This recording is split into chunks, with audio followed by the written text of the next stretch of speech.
Good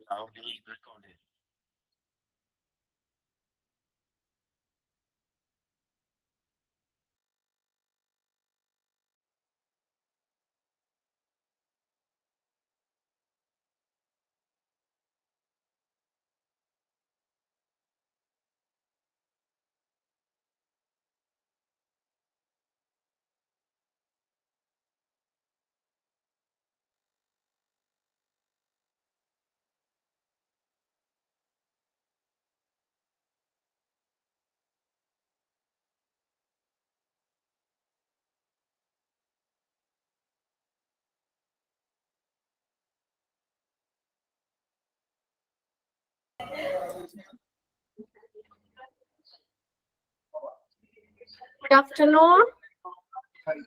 Good afternoon, ma'am. Good afternoon, ma'am. Good afternoon, ma'am. Good afternoon. Good afternoon, ma'am. Good afternoon, ma'am. Good afternoon, ma'am. Good afternoon, ma'am. Okay, good afternoon.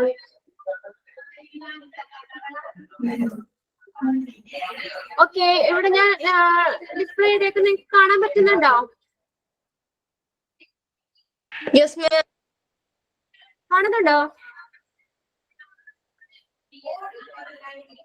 ഇല്ല മാം, നേരത്തെ class കാണും.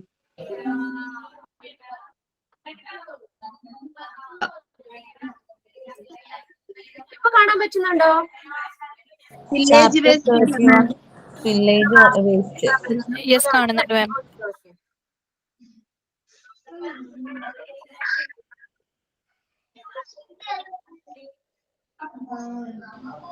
മാം, ഇത് മുന്നുണ്ടായിരുന്ന പാഠമാണ്. കുറച്ച് നേരത്തെ class എടുത്തിരുന്നതാണ്.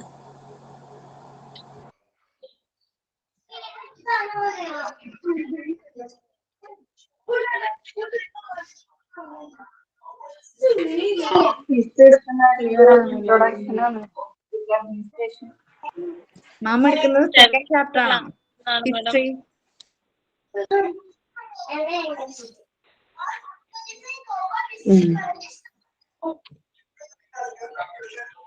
Okay ma'am.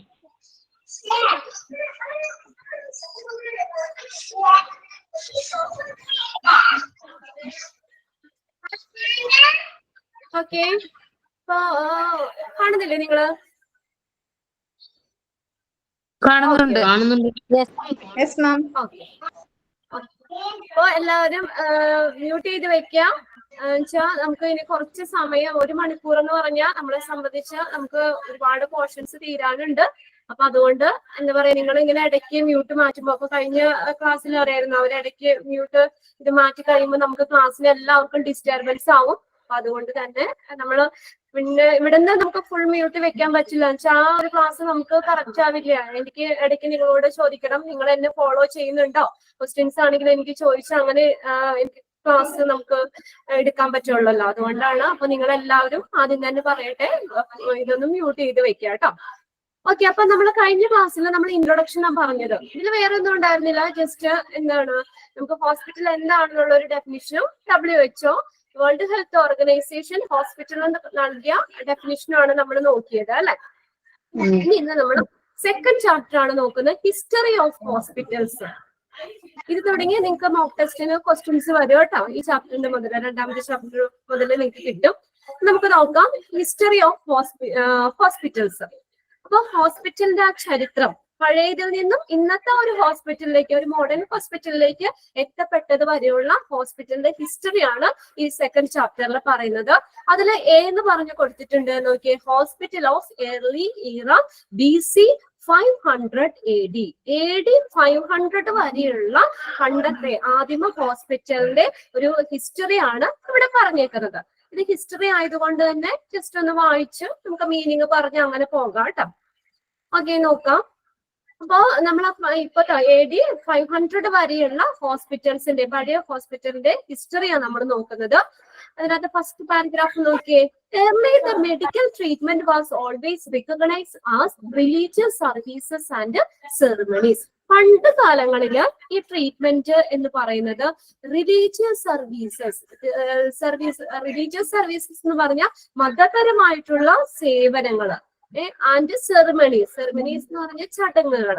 അപ്പൊ പണ്ട് കാലത്തെ ട്രീറ്റ്മെന്റ് എന്ന് പറയുന്നത് മതപരമായിട്ടുള്ള സേവനങ്ങളുടെയും ചടങ്ങുകളുടെയും ഭാഗമായിരുന്നു ട്രീറ്റ്മെന്റ്. ഇപ്പൊ നമുക്ക് എന്താ ഒരു രോഗം വന്നു കഴിഞ്ഞു, അതുപോലെ അതിന് ട്രീറ്റ്മെന്റ് എടുക്കുന്നത് അവര് റിലീജിയുമായിട്ട് ബന്ധപ്പെടുത്തി മന്ത്രവാദം ചെയ്തോ അല്ലെങ്കിൽ അങ്ങനെയൊക്കെ ആ ഒരു ഇതിലായിരുന്നു പണ്ട് കാലങ്ങളിൽ ട്രീറ്റ്മെന്റ് എന്ന് പറയുന്നത്. മതപരമായിട്ടുള്ള സേവനങ്ങളുടെയും ചടങ്ങുകളുടെയും ഭാഗമായിരുന്നു പണ്ട് കാലത്ത് ട്രീറ്റ്മെന്റ് എന്ന് പറയുന്നത്. അല്ലാതെ ഇന്നത്തെ രീതിയിലുള്ള ട്രീറ്റ്മെന്റ് ഒന്നും അല്ല പണ്ട് ഉണ്ടായിരുന്നത്. Priest were also physician. Okay, ഇവിടെ ഫിസിഷ്യൻ എന്ന് പറഞ്ഞ ആരാ? ഫിസിഷ്യൻ ആരാ? ഡോക്ടർ അല്ലെ. അപ്പൊ ഇവിടെ ഡോക്ടർ എന്ന് പറയുന്ന പ്രീസ്റ്റ് ആണ്. പ്രീസ്റ്റ് ആരാ? പുരോഹിതൻ. അപ്പോ ഇവിടെ ഡോക്ടറായിട്ട് ആക്ട് ചെയ്യുന്നത് ആര്? ഫിസിഷ്യനായിട്ട് ആക്ട് ചെയ്യുന്നത് ആരാ? ആ റോള് പ്രീസ്റ്റിനായിരുന്നു, പുരോഹിതനായിരുന്നു. Okay, or medicine man caring for spirit, mind and body. ഇവിടെ പറഞ്ഞേക്കുന്നത് ഇപ്പൊ ആ പണ്ട് കാലത്ത് അവിടെ ട്രീറ്റ്മെന്റ് മതപരമായിട്ടുള്ള ചടങ്ങുകളുടെയും സേവനങ്ങളുടെയും ഭാഗമായിരുന്നു ട്രീറ്റ്മെന്റ്. അവിടെ ഫിസിഷ്യൻ, ഡോക്ടർ മെഡിസിൻ അല്ലെങ്കിൽ ഓർ മെഡിസിൻ മെൻ അല്ലെങ്കിൽ നമ്മുടെ കെയറിംഗ് ഫോർ സ്പിരിറ്റ്, നമ്മുടെ ആത്മാവിനെയൊക്കെ കെയർ ചെയ്യുന്നത്, മൈൻഡ് ആൻഡ് ബോഡി, നമ്മുടെ ബോഡീനെ, മനസ്സിനെ, ആത്മാവിനെയൊക്കെ കെയർ ചെയ്യുന്നത് മെഡിസിൻ മാൻ അല്ലെങ്കിൽ ഫിസിഷ്യൻ എന്ന് പറയുന്നത് ആരായിരുന്നു? പ്രീസ്റ്റ് ആയിരുന്നു. അപ്പൊ പ്രീസ്റ്റ് ഇപ്പൊ ഒരു രോഗം വന്നു, നമ്മൾ പുരോഹിതന് ആണ് അതിനുള്ള ട്രീറ്റ്മെന്റ്. അത് അതും ആ റിലീജിയസ് ആയിട്ട് ബന്ധപ്പെട്ടൊക്കെ ആയിരുന്നു അതിന് ട്രീറ്റ്മെന്റും നൽകിയിരുന്നത്. എന്നുവെച്ചാൽ മന്ത്രവാദമൊക്കെ ചെയ്ത് നമ്മൾ കുറെ സിനിമകളിലൊക്കെ അങ്ങനെ കണ്ടിട്ടില്ലേ, മന്ത്രവാദമൊക്കെ ചെയ്ത് അസുഖം മാറ്റുന്ന ഒരു മെത്തേഡ്. അങ്ങനെയായിരുന്നു പണ്ട് കാലത്ത് ഫോളോ ചെയ്ത് പോന്നിരുന്നത്. Priest or doctor came under the ruling class with a great political influence. പറഞ്ഞേക്കുന്നത് പ്രീസ്റ്റ് അല്ലെങ്കിൽ ഡോക്ടർ എന്ന് പറയുന്നത് ശക്തമായ രാഷ്ട്രീയ സ്വാധീനം, പൊളിറ്റിക്കൽ ഇൻഫ്ലുവൻസ്, രാഷ്ട്രീയ സ്വാധീനമുള്ള ഒരു ഭരണവർഗത്തിന്റെ കീഴിലായിരുന്നു ആര്? ഈ പ്രീസ്റ്റ് അല്ലെങ്കിൽ ഡോക്ടർ എന്ന് പറയുന്നത്. Priest or doctor came under the ruling class with a great political influence. ശക്തമായ രാഷ്ട്രീയ സ്വാധീനമുള്ള ഒരു ഭരണവർഗത്തിന്റെ കീഴിലായിരുന്നു പ്രീസ്റ്റ് അല്ലെങ്കിൽ doctor. Temple or hospitals were also meeting places. അവര് മീറ്റ് ചെയ്യുന്ന സ്ഥലം എവിടെയാ? ടെമ്പിൾസോ അല്ലെങ്കിൽ ഹോസ്പിറ്റൽസോ ഒക്കെയാണ് അവരുടെ മീറ്റിംഗ് പ്ലേസ് എന്ന് പറയുന്നത്.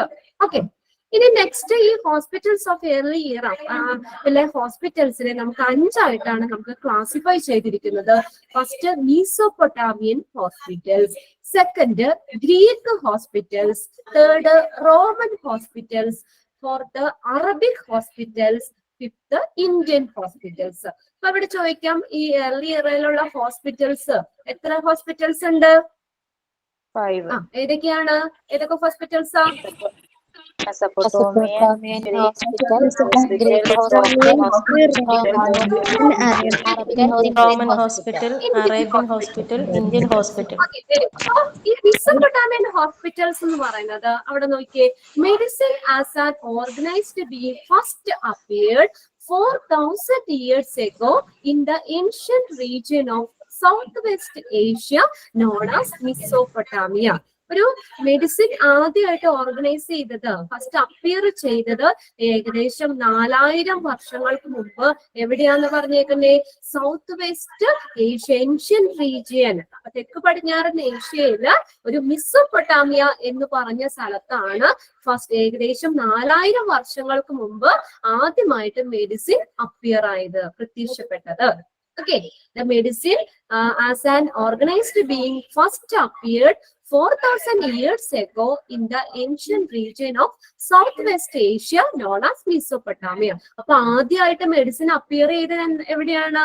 മെസോപ്പൊട്ടാമിയ എന്ന് പറഞ്ഞ സ്ഥലത്താണ് അല്ലെ. എത്രയാണ്? 4000 years ago, 4000 വർഷങ്ങൾക്ക് മുമ്പ് സൗത്ത് വെസ്റ്റ് ഏഷ്യയിലെ മെസോപ്പൊട്ടാമിയ എന്ന് പറഞ്ഞ സ്ഥലത്താണ് മെഡിസിൻ ആദ്യമായിട്ട് ഒറിജിനേറ്റ് ചെയ്തത്, അപ്പിയർ ചെയ്തത്. ഇവിടെ നോക്കിയേ, ഹ്യൂമറാബിസ് കോഡ് എക്സാമിന് ചോദിക്കുന്ന ഒരു ക്വസ്റ്റ്യൻ ആണ്. ഇവിടെ നോക്കിയേ, Hammurabi's code was the rule for the practice of the doctors. അപ്പൊ ഈ മെസോപ്പൊട്ടാമിയൻ ഹോസ്പിറ്റൽസ് നമ്മൾ ഡോക്ടേഴ്സിനെ പ്രാക്ടീസ് ചെയ്യാൻ യൂസ് ചെയ്ത നിയമമാണ് ഹ്യൂമറാബിസ് കോഡ് എന്ന് പറയുന്നത്. അപ്പൊ ഡോക്ടേഴ്സിനെ പ്രാക്ടീസ് ചെയ്യാൻ ഉപയോഗിച്ച ആ നിയമം അതേതാണ്? ഹ്യൂമറാബിസ് കോഡ്.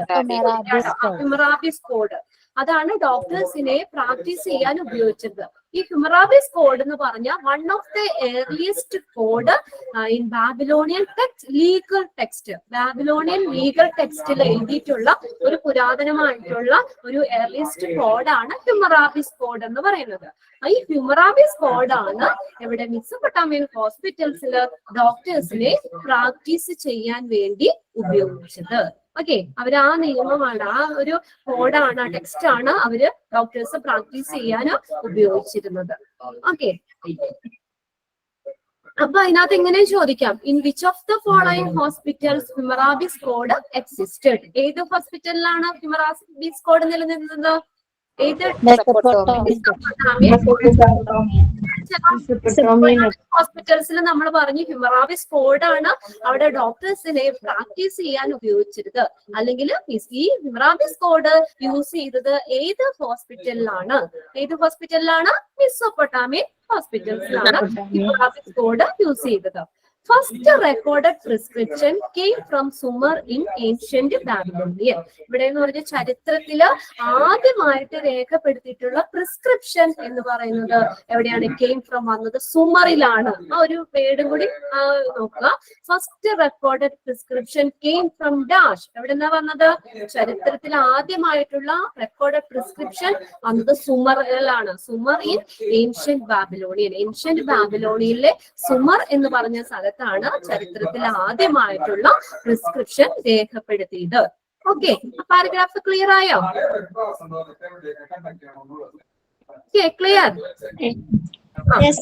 പറഞ്ഞത് മെസൊപ്പൊട്ടാമിയൻ ഹോസ്പിറ്റലിൽ ഫസ്റ്റ് അപ്പിയർ ചെയ്തത്, അവിടെ മെഡിസിൻ ഫസ്റ്റ് അപ്പിയർ ചെയ്തത് ഏകദേശം 4000 ഇയേഴ്സ് എഗോ, 4000 വർഷങ്ങൾക്ക് മുമ്പ് സൗത്ത് ഏഷ്യയിലെ മെസൊപ്പൊട്ടാമിയ എന്ന സ്ഥലത്താണ് മെഡിസിൻ ആദ്യമായിട്ട് അപ്പിയർ ചെയ്തത്. അവിടെ ഡോക്ടേഴ്സിനെ പ്രാക്ടീസ് ചെയ്യാൻ ഉപയോഗിച്ചിരുന്നത് ഹ്യൂമറാബിസ് കോഡാണ് യൂസ് ചെയ്തത്. അവിടെ ചരിത്രത്തിൽ ആദ്യമായിട്ടുള്ള റെക്കോർഡഡ് പ്രിസ്ക്രിപ്ഷൻ എന്ന് പറയുന്നത് ഏതാണ്? സുമറിലാണ്, ഇൻ ഏൻഷ്യന്റ് ബാബിലോണിയൻ. ഓക്കെ, ഇനി നെക്സ്റ്റ് സെക്കൻഡ് വൺ ആണ് ഗ്രീക്ക് ഹോസ്പിറ്റൽ എന്ന് പറയുന്നത്. ഇവിടെ പീരീഡ് ഒന്ന് നോക്കിയേ, 460 to 136 BC വരെയാണ്. ഇതുവരെ പീരീഡ് ഒന്നും അങ്ങനെ എക്സാമിന് ചോദിച്ചു കണ്ടിട്ടില്ല കേട്ടോ, തന്നിട്ടുള്ളത് കൊണ്ട് നമ്മളൊന്ന് നോക്കുന്നു എന്നുള്ളൂ. നോക്കിയേ, ഗ്രീക്ക് ഹോസ്പിറ്റലില് treatment was based on magic religious rituals. Greek ഹോസ്പിറ്റൽസില് നമ്മള് ട്രീറ്റ്മെന്റ് മാജിക് റിലീജിയസ് റിച്വൽസിനെ ബേസ് ചെയ്തിട്ടായിരുന്നു. മാജിക് റിലീജിയസ് റിച്വൽസ്, മാജിക് എന്ന് വെച്ചാൽ എന്താ? മാജിക് മന്ത്രവാദമൊക്കെ അല്ലേ? അതുപോലെ റിലീജിയസ് റിച്വൽസ് എന്ന് വെച്ചാൽ എന്താ? നമ്മുടെ മതപരമായിട്ടുള്ള ചടങ്ങുകള് മതപരമായിരുന്നു, അല്ലെങ്കിൽ മന്ത്രവാദപരമൊക്കെ ആയിരുന്നു ഈ ഗ്രീക്ക് ഹോസ്പിറ്റലിലെ ട്രീറ്റ്മെന്റ് എന്ന് പറഞ്ഞത്. അപ്പൊ ആദ്യം പറഞ്ഞോളാം, നമുക്കൊരു ഡിസീസ്, ഒരു രോഗം വരുവാണെങ്കിൽ അതിന് ട്രീറ്റ് ചെയ്യുന്ന എങ്ങനെയാ? മന്ത്രവാദം ചെയ്തിട്ട് അസുഖം മാറ്റുന്നു. കണ്ടിട്ടില്ലേ നമ്മൾ അങ്ങനെ സിനിമയിലൊക്കെ? ഓക്കെ, സൗണ്ട് ഡിസ്റ്റർബൻസ് ഉണ്ടാവും. നല്ലപോലെ ഡിസ്റ്റർബൻസ് ഉണ്ട് മാഡം. ഡിസ്റ്റർബൻസ് ഉണ്ട് മാം, ഞാൻ കുറെ പ്രാവശ്യം പറയുന്നു.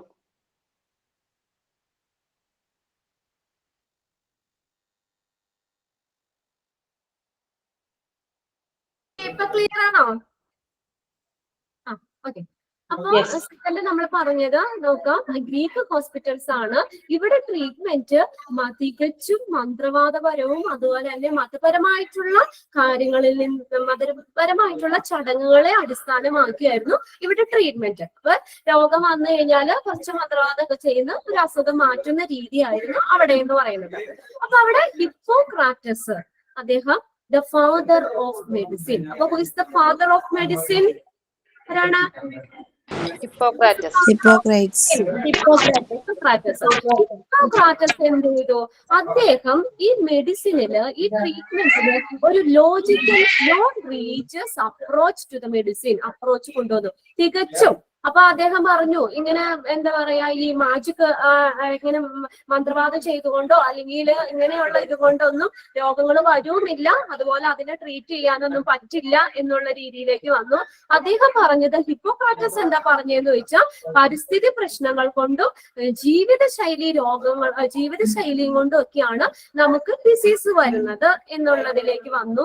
അദ്ദേഹം ഈ മെഡിസിനില് ഒരു ലോജിക്കൽ, ഒരു യുക്തിപരമായിട്ടുള്ളതും നോൺ റിലീജിയസ് അപ്രോച്ച്, മതപരമല്ലാത്തതുമായിട്ടുള്ള ഒരു സമീപനം മെഡിസിനില് അദ്ദേഹം കൊണ്ടുവന്നു. ഓക്കെ, അപ്പൊ അദ്ദേഹം എന്ത് ചെയ്തു? ഈ ഹിപ്പോക്രാറ്റസിനെയാണ് ഫാദർ ഓഫ് മെഡിസിൻ എന്ന് പറയുന്നത്. അദ്ദേഹം മെഡിസിനില് ഒരു logical non religious approach to മെഡിസിനില് ഒരു യുക്തിപരമായിട്ടുള്ളതും അതുപോലെ തന്നെ മതപരമല്ലാത്തതുമായിട്ടുള്ള ഒരു സമീപനം മെഡിസിനില് അദ്ദേഹം കൊണ്ടുവന്നു. അപ്പൊ അവിടെ ചോദിക്കാറെന്ന് വെച്ചാൽ who is the father of medicine ആരാണ്? പിന്നെ അതുപോലെ തന്നെ in Greek hospital treatment was based on dash. എന്തിനു ബേസ് ചെയ്തിട്ടായിരുന്നു? Treatment was based on rituals, അല്ലെ? മന്ത്രവാദപരവും അതുപോലെ തന്നെ മതപരമായിട്ടുള്ള ചടങ്ങുകളെ അടിസ്ഥാനമാക്കിയായിരുന്നു അവിടെ ട്രീറ്റ്മെന്റ് കൊടുത്തിരുന്നത്. അപ്പൊ ഒന്നും കൂടെ പറയൂ. ഓക്കെ, ഗ്രീക്ക് ഹോസ്പിറ്റലില് ട്രീറ്റ്മെന്റ് എന്ന് പറയുന്നത് തികച്ചും മന്ത്രവാദപരവും അതുപോലെ തന്നെ മതപരമായിട്ടുള്ള ചടങ്ങുകളെ അടിസ്ഥാനമാക്കിയായിരുന്നു അവര് ട്രീറ്റ്മെന്റ് കൊടുത്തത്. അപ്പൊ നമുക്ക് എന്തെങ്കിലും അസുഖം വന്നു കഴിഞ്ഞാൽ ഇങ്ങനെ മരുന്നൊന്നും അല്ല കഴിക്കുന്നത്, അതിനേക്കാൾ ഉപരിയായിട്ട് മന്ത്രവാദം ചെയ്തിട്ടൊക്കെയാണ് ഈ അസുഖമൊക്കെ മാറ്റുന്നത്. അങ്ങനെ ഒരു അപ്രോച്ച് ആയിരുന്നു അത്. ട്രീറ്റ്മെന്റ് അങ്ങനെയായിരുന്നു ഗ്രീക്ക് ഹോസ്പിറ്റലില്. എന്നാൽ ഹിപ്പോക്രാറ്റസ്, അദ്ദേഹത്തെ ഫാദർ ഓഫ് മെഡിസിൻ എന്ന് പറയുന്നത്, അദ്ദേഹം എന്ത് ചെയ്തു? അദ്ദേഹം ഈ ഒരു അപ്രോച്ചിനോട് കുറച്ചുകൂടി ലോജിക്കലായിട്ട് അദ്ദേഹം ചിന്തിച്ചു. അപ്പൊ അദ്ദേഹം യുക്തിപരമായിട്ട് ഉള്ളതും അതുപോലെ നോൺ റിലീജിയസും മതപരമല്ലാത്തതുമായിട്ടുള്ള ഒരു സമീപനം അദ്ദേഹം മെഡിസിനിൽ കൊണ്ടുവന്നു. അദ്ദേഹം പറഞ്ഞു ഇങ്ങനെ മന്ത്രവാദം അല്ലെങ്കിൽ ഇങ്ങനെ റിലീജിയസ് ആയിട്ടുള്ള ഇതുകൊണ്ടൊന്നും അല്ല നമുക്ക് രോഗങ്ങളൊക്കെ വരുന്നത്, നമുക്ക് ജീവിതശൈലി കൊണ്ടും നമ്മുടെ ജീവിതശൈലി കൊണ്ടും നമ്മുടെ പരിസ്ഥിതി പ്രശ്നങ്ങൾ കൊണ്ടും ഒക്കെയാണ് നമുക്ക് രോഗങ്ങൾ വരുന്നത് എന്ന് അദ്ദേഹം പറഞ്ഞു. അങ്ങനെ മെഡിസിനിൽ ഒരു നല്ലൊരു പുതിയൊരു ലോജിക്കൽ ആയിട്ടുള്ളതും നോൺ റിലീജിയസ് ആയിട്ടുള്ള ഒരു സമീപനം ഈ ഹിപ്പോക്രാറ്റസ് മെഡിസിനിൽ കൊണ്ടുവന്നു.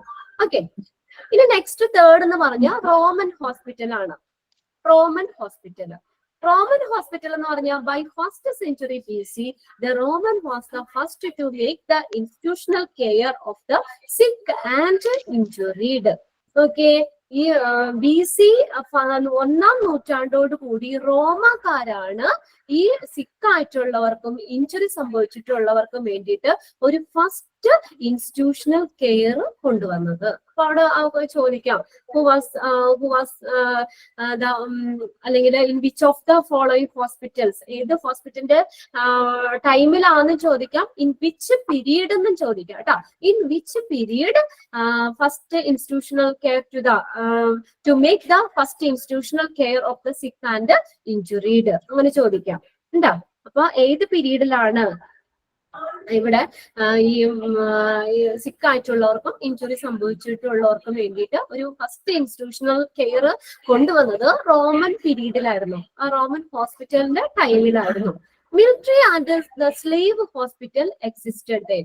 ആ റോമൻ പീരീഡിൽ തന്നെയാണ് മിലിറ്ററി ഹോസ്പിറ്റൽസ്, മിലിറ്ററി എന്ന് പറഞ്ഞാൽ ഈ പട്ടാളക്കാർക്കൊക്കെ വേണ്ടിയിട്ടുള്ളത്, അതുപോലെ തന്നെ സ്ലേവ് ഹോസ്പിറ്റൽസ് അടിമകൾക്കൊക്കെ വേണ്ടിയിട്ടുള്ളത്, അടിമകൾക്കും സൈനികർക്കൊക്കെ വേണ്ടിയിട്ടുള്ള ഈ ഹോസ്പിറ്റൽസ് ഈ റോമൻ ഹോസ്പിറ്റലിന്റെ ടൈമിലാണ്, അല്ലെങ്കിൽ റോമൻ പീരീഡിലാണ് വന്നത്.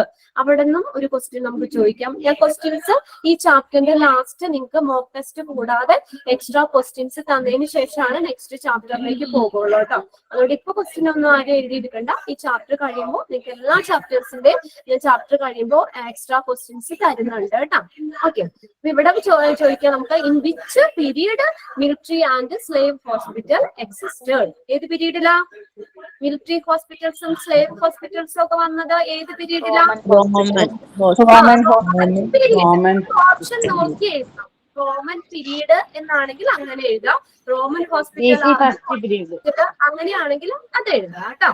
അപ്പൊ പീരീഡ് ഇപ്പൊ അറബിക് അങ്ങനെയാണെങ്കിൽ അങ്ങനെ എഴുതുക. ഓക്കെ, പറയാം.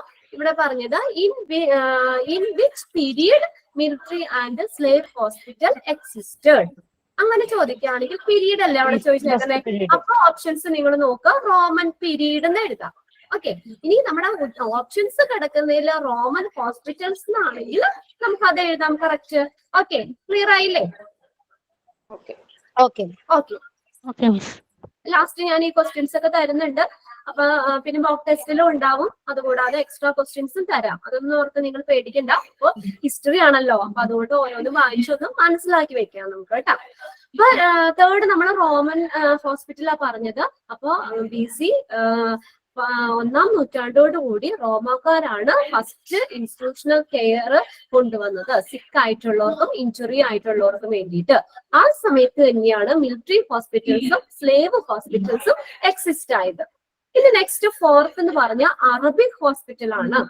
The Roman military hospitals and a few Christian hospitals were no match for the number, organization and the excellence of the Arabic hospitals. Arabic hospital എന്ന് പറഞ്ഞാൽ അവിടെ ഈ കുറച്ച് റോമൻ മിലിറ്ററി ഹോസ്പിറ്റലുകളും ഫ്യൂ ക്രിസ്ത്യൻ ഹോസ്പിറ്റലും ഒക്കെ നമ്പറിന്റെ കാര്യത്തിലോ എണ്ണത്തിന്റെ കാര്യത്തിലോ അത് ഉദ്ദേശിക്കുന്നത് കേട്ടോ. ഹോസ്പിറ്റലിന്റെ എണ്ണം അങ്ങനെ നമ്പറിന്റെ കാര്യത്തിലോ ഓർഗനൈസേഷന്റെ കാര്യത്തിലോ അല്ലെങ്കിൽ എക്സലൻസ് അതിന്റെ മികവിന്റെ കാര്യത്തിലോളം ഒന്നും ഈ അറബിക് ഹോസ്പിറ്റലിന്റെ അത്രയും ഉണ്ടായിരുന്നില്ല എന്നാ പറയുന്നത് കേട്ടോ. Roman military hospitals and a few Christian hospital were no match for the match ആയിരുന്നില്ല, അല്ലെങ്കിൽ അത്രത്തോളം എത്തിയിരുന്നില്ല നമ്പറിന്റെ കാര്യത്തിലോ അത് അവിടുത്തെ ഓർഗനൈസേഷൻ ചെയ്യുന്നതിന്റെ കാര്യത്തിലോ അല്ലെങ്കിൽ എക്സലൻസിന്റെ കാര്യത്തിലോ ഒന്നും അറബിക് ഹോസ്പിറ്റലിനോളം വലുതായിരുന്നില്ല, അല്ലെങ്കിൽ അത്രയും അറബിക് ഹോസ്പിറ്റലിന്റെ അത്രയും പൊരുത്തപ്പെട്ട് പോകുന്നില്ല എന്ന് ഉദ്ദേശിച്ചു. അപ്പൊ എന്താ പറയാ, അറബിക് ഹോസ്പിറ്റലാണ് ബെറ്റർ. ഓക്കെ, ഇനി ലാസ്റ്റ് ഫിഫ്ത്ത് എന്ന് പറഞ്ഞാൽ ഇന്ത്യൻ ഹോസ്പിറ്റൽസ് ആണ്. Indian hospital നോക്കിയേ, historical record shows that efficient hospital were built in India by 600 BC. ഒരു ഹിസ്റ്റോറിക്കൽ റെക്കോർഡ് അനുസരിച്ച് എഫിഷ്യന്റ് ആയിട്ടുള്ള ഒരു ഹോസ്പിറ്റൽ ബിൽഡ് ചെയ്തത് ഇന്ത്യയിൽ 600 BC കൂടിയാണ്. 600 BC കൂടിയാണ് ഒരു നല്ലൊരു എഫിഷ്യന്റ് ആയിട്ടുള്ള ഒരു ഹോസ്പിറ്റൽ ഹിസ്റ്റോറിക്കൽ റെക്കോർഡ് അനുസരിച്ച് ഇന്ത്യയിൽ ബിൽഡ് ചെയ്തത്. ഓക്കെ, ഹിസ്റ്റോറിക്കൽ റെക്കോർഡ് അനുസരിച്ച് എഫിഷ്യന്റ് ആയിട്ടുള്ള ഒരു ഹോസ്പിറ്റൽ ഇന്ത്യയിൽ ബിൽഡ് ചെയ്തത് 600 BC കൂടിയാണ്.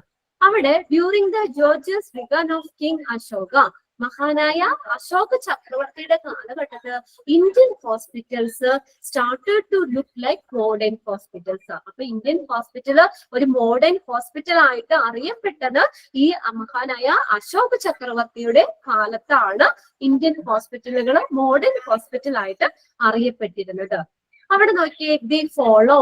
അപ്പൊ അവിടെ ഫോളോ ചെയ്തത് principle of sanitation. Principle of sanitation, sanitation principle എന്താ?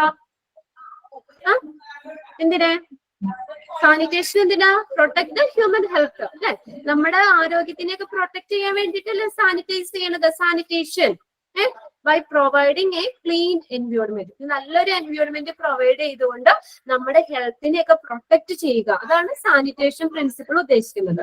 അപ്പൊ ഇങ്ങനെ അവിടെ അവര് ഫോളോ ചെയ്തത് principle of sanitation and caesarean section. Caesarean എന്താണെന്ന് അറിയാലോ?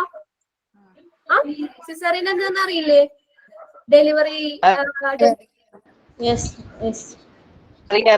ആ സിസേറിയനും തമ്മിലുള്ള ഒരു ഇത്.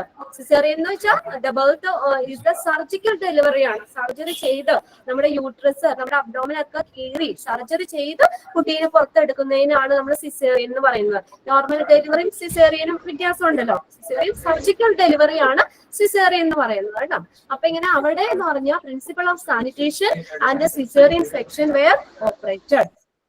ആ ഒരു ഇതിനകത്ത് ഫിസിഷ്യൻ വെയർ അപ്പോയിന്റഡ്. ഇത് നോക്കാം, ഇവിടെ ഫിസിഷ്യൻ എങ്ങനെയാണ് അപ്പോയിന്റ് ചെയ്തതെന്ന് നോക്കണം. 1 for every 10 വില്ലേജ്, ഓരോ 10 വില്ലേജിലും ഒരു ഫിസിഷ്യൻ എന്നുള്ള നിലയിലാണ് അവിടെ ഫിസിഷ്യനെ അപ്പോയിന്റ് ചെയ്തത്. ഒരു 10 വില്ലേജില് ഒരു ഫിസിഷ്യൻ, അടുത്ത 10 വില്ലേജ് എടുത്തു കഴിഞ്ഞാൽ അവിടെ ഒരു ഫിസിഷ്യൻ. ആ ഒരു ഇതിലായിരുന്നു ഇവിടെ ഫിസിഷ്യനെ അപ്പോയിന്റ് ചെയ്തത് ഇന്ത്യൻ ഹോസ്പിറ്റൽസിൽ. Physicians were appointed 1 for every 10 village. ഇത് ഓപ്ഷൻ ഇത് വേണമെങ്കിൽ ചോദിക്കാം. അപ്പൊ അവിടെ ഓപ്ഷനിൽ വയ്ക്കാം 2 for every 10 village, 3 for every 10 village, അങ്ങനെ ചോദിക്കാം. അപ്പൊ ഫിസിഷ്യൻ അപ്പോയിന്റ് ചെയ്തത് 1 ആണ് കേട്ടോ. 1 for every 10 village. ഓരോ 10 വില്ലേജ് കൂടുമ്പോഴും ഒരു ഫിസിഷ്യൻ എന്നുള്ള നിലയിലാണ് ഫിസിഷ്യനെ അപ്പോയിന്റ് ചെയ്തത്. ഓക്കെ, ഇനി അവിടെ നോക്കിയേ 10 village to serve the health care needs of the population. അത് എന്തിനു വേണ്ടിയിട്ടാ അവിടെ അപ്പോയിന്റ് ചെയ്തത്? Health care needs of the population. ആ പോപ്പുലേഷന്റെ നല്ലൊരു ഹെൽത്ത് കെയർ നീഡ്സിന്, അവരുടെ ഹെൽത്തിന് വേണ്ടിയിട്ട്, നല്ലൊരു ആരോഗ്യ ആവശ്യങ്ങൾക്കൊക്കെ വേണ്ടിയിട്ട് ഹെൽത്ത് കെയർ അത് കെയർ ചെയ്യാൻ വേണ്ടിയിട്ട്, അവരുടെ പോപ്പുലേഷന്റെ ഹെൽത്തിന്റെ കെയർ ഒക്കെ ചെയ്യാൻ വേണ്ടിയിട്ടാണ് ഇങ്ങനെ ഫിസിഷ്യനെ അവിടെ അപ്പോയിന്റ് ചെയ്തത്. ഫിസിഷ്യൻ എന്ന് പറഞ്ഞിട്ട് 10 വില്ലേജിലും ഒരു ഫിസിഷ്യൻ എന്നുള്ള നിലയിലാണ് അപ്പോയിന്റ് ചെയ്തത്. ഓക്കെ, ഇനി അടുത്ത് നോക്കിയേ. And the regional hospitals for the infirm and the destitute were build by Buddhas. ബുദ്ധന്റെ കാലത്താണ് ഇൻഫോം എന്ന് വെച്ചാൽ എന്താ? INFIRM. ഇനി എന്താ ഇൻഫോം? അറിയിക്കുക. നിരാലംബര്, ആരുമില്ലാത്ത, ആശ്രയില്ലാത്ത ആൾക്കാരില്ലേ, നമ്മൾ പറയില്ലേ നിരാലംബരും അതുപോലെ ഡെസ്റ്റിറ്റ്യൂട്ട് എന്ന് പറഞ്ഞു കഴിഞ്ഞാൽ അഗതികൾക്കും നിരാലംബർക്കൊക്കെ വേണ്ടിയിട്ട് ഒരു റീജിയണൽ ഹോസ്പിറ്റൽസ് ബിൽഡ് ചെയ്തത് ബുദ്ധന്റെ കാലഘട്ടത്തിലാണ്. Okay, and the regional hospitals for the infirm and destitute were build by ബുദ്ധന്റെ കാലഘട്ടത്തിലാണ് ഇൻഫോം ആയിട്ടുള്ളവർക്കും അഗതികൾക്കും നിരാലംബർക്കും ഒക്കെ വേണ്ടിയിട്ട് ഒരു റീജിയണൽ ഹോസ്പിറ്റൽസ് ഉണ്ടാക്കിയത്. ഓക്കെ, അപ്പൊ അത്രയാണ്. അങ്ങനെ 5 ഹോസ്പിറ്റൽസ് ആയിട്ടാണ് എർലി ഹോസ്പിറ്റൽസിനെ നമ്മള് എർലി ഇറയിലുള്ള ഹോസ്പിറ്റൽസിനെ ക്ലാസിഫൈ ചെയ്തേക്കുന്നത്. അത് നോക്കാവുന്നതോടെ മെസൊപ്പൊട്ടാമിയൻ ഹോസ്പിറ്റൽസ് പറഞ്ഞു. അവിടെ നമ്മൾ ഹ്യൂമറാബിസ് കോഡാണ് ഇമ്പോർട്ടന്റ് ആയിട്ട് പറഞ്ഞത്. ഡോക്ടേഴ്സിനെ പ്രാക്ടീസ് ചെയ്യാൻ ഉപയോഗിച്ചത് ഹ്യൂമറാബിസ് കോഡാണ്. മെഡിസിൻ ആദ്യം അപ്പിയർ ചെയ്തത് ഏകദേശം 4000 years ago, 4000 വർഷങ്ങൾക്ക് മുമ്പ് ഏൻഷ്യന്റ് റീജിയൻ സൗത്ത് വെസ്റ്റ് ഏഷ്യയിലാണ് മെസൊപ്പൊട്ടാമിയ എന്ന് പറഞ്ഞ സ്ഥലത്താണ് മെഡിസിൻ ആദ്യമായിട്ട് അപ്പിയർ ചെയ്തത്. പിന്നെ ഫസ്റ്റ് റെക്കോർഡ് പ്രിസ്ക്രിപ്ഷൻ എന്ന് പറയുന്നത് സുമറിലാണ്.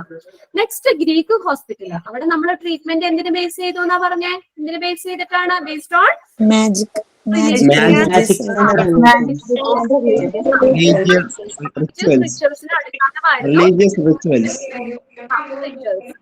പിന്നെ അവിടെ മെഡിസിൻ എന്ന് പറഞ്ഞു. ഓക്കെ, നെക്സ്റ്റ് റോമൻ ഹോസ്പിറ്റലിൽ വന്നു. അപ്പൊ ഈ റോമൻ ഹോസ്പിറ്റൽ എന്ന് പറഞ്ഞാൽ എങ്ങനെയാണ്? റോമനിലാണ് ഫസ്റ്റ് ഇൻസ്റ്റിറ്റ്യൂഷൻ, റോമക്കാരാണ് ഫസ്റ്റ് ഇൻസ്റ്റിറ്റ്യൂഷണൽ കെയർ സിക്ക് ആയിട്ടുള്ളവർക്കും ഇഞ്ചുറി ആയിട്ടുള്ളവർക്കും വേണ്ടി കൊണ്ടുവന്നത്. ആ സമയത്ത് തന്നെയാണ് മിലിറ്ററി ഹോസ്പിറ്റൽസും സ്ലേവ് ഹോസ്പിറ്റൽസും എക്സിസ്റ്റ് ആയത്. നെക്സ്റ്റ് ആണ് അറബിക് ഹോസ്പിറ്റൽ എന്ന് പറയുന്നത്. ഈ അറബിക് ഹോസ്പിറ്റൽ റോമൻ മിലിറ്ററി ഹോസ്പിറ്റലിലും കുറച്ച് ക്രിസ്ത്യൻ ഹോസ്പിറ്റലിലും ഒക്കെ നമ്പറിന്റെ കാര്യത്തിലും ഓർഗനൈസേഷന്റെ കാര്യത്തിലും എക്സലൻസിന്റെ കാര്യത്തിലും ഒക്കെ അറബിക് ഹോസ്പിറ്റലിനോളം വലുതായിരുന്നില്ല. ഇനി ലാസ്റ്റ് ആണ് ഇന്ത്യൻ ഹോസ്പിറ്റൽ പറഞ്ഞത്. ജോർജിയസ് റിഗൻ ഓഫ് കിങ് അശോക, മഹാനായ അശോക ചക്രവർത്തിയുടെ കാലത്താണ് ഇന്ത്യൻ ഹോസ്പിറ്റല് മോഡേൺ ഹോസ്പിറ്റൽ ആയിട്ട് അറിയപ്പെട്ടത്. അവിടെ ഫോളോ ചെയ്ത principle of sanitation and caesarean section operate ചെയ്തു. ആൻഡ് ദെൻ ഫിസിഷ്യനെ അപ്പോയിന്റ് ചെയ്തത് ഓരോ 10 വില്ലേജിലും 1 ഫിസിഷ്യൻ നോക്കണം കേട്ടോ. 1 ഫിസിഷ്യൻ 10 വില്ലേജ് അങ്ങനെയായിരുന്നു അപ്പോയിന്റ് ചെയ്തത്. പിന്നെ നെക്സ്റ്റ് ലാസ്റ്റ് പറഞ്ഞത് എന്താണ്? ഇൻഫോം ആയിട്ടുള്ളവർക്കും ഡെസ്റ്റിറ്റ്യൂട്ട് ആയിട്ടുള്ളവർക്ക് വേണ്ടി ഒരു റീജിയണൽ ഹോസ്പിറ്റൽ ബിൽഡ് ചെയ്തത് ബുദ്ധന്റെ കാലഘട്ടത്താണ്. ഓക്കെ, ഇത്രയും ക്ലിയർ ആണോ? ഓക്കെ, നെക്സ്റ്റ് നോക്കാം നമുക്ക് ഹിസ്റ്ററി ഓഫ് മിഡിൽ ഏജസ്. ഇത് ഹിസ്റ്ററി ആയതുകൊണ്ടാണ് കേട്ടോ നമ്മളിങ്ങനെ വായിച്ചു പറയുന്നത്. അതുകൊണ്ട് ഞാനിപ്പോ നിങ്ങളെ കൊണ്ട് വായിപ്പിക്കുന്നില്ല. നെക്സ്റ്റ് ചാപ്റ്റർ മുതൽ നമ്മളിങ്ങനെ ഒരു പോർഷൻ എടുത്ത് ഒരാളെ കൊണ്ടെങ്കിലും ഞാൻ ജസ്റ്റ് വായിപ്പിക്കും കേട്ടോ. ഇതിപ്പോ ഹിസ്റ്ററി ആയതുകൊണ്ട് അങ്ങനെ ആദ്യം പറഞ്ഞത് 5 ടൈപ്സ് ഓഫ് ഹോസ്പിറ്റൽ ഉണ്ട്. ഒന്ന് Mesopotamian hospital, Greek hospital, Roman hospital, Arabic, Indian hospital. Indian hospital കൊണ്ടുവന്നത് കിങ് അക്ഷോയാണ് അല്ലേ മാഡം? എന്താണ് പറഞ്ഞത്? ടോട്ടൽ 5 ഹോസ്പിറ്റൽ ഉണ്ട്. Mesopotamian, Greek, Roman, Arabic, Indian hospital. Indian hospital കൊണ്ടുവന്നത് കിങ് അശോക അങ്ങനെയല്ലേ അവിടെ? അതല്ല പറഞ്ഞത്. കിങ് അശോകന്റെ കാലഘട്ടത്താണ് ഇന്ത്യൻ ഹോസ്പിറ്റൽ ഒരു മോഡേൺ ഹോസ്പിറ്റൽ ആയിട്ട് അറിയപ്പെട്ടിരുന്നത്. കിങ് അശോക ചക്രവർത്തിയുടെ കാലഘട്ടത്തിലായിരുന്നു. ഓക്കെ, ഇനി നെക്സ്റ്റ് നമുക്ക് നോക്കാം.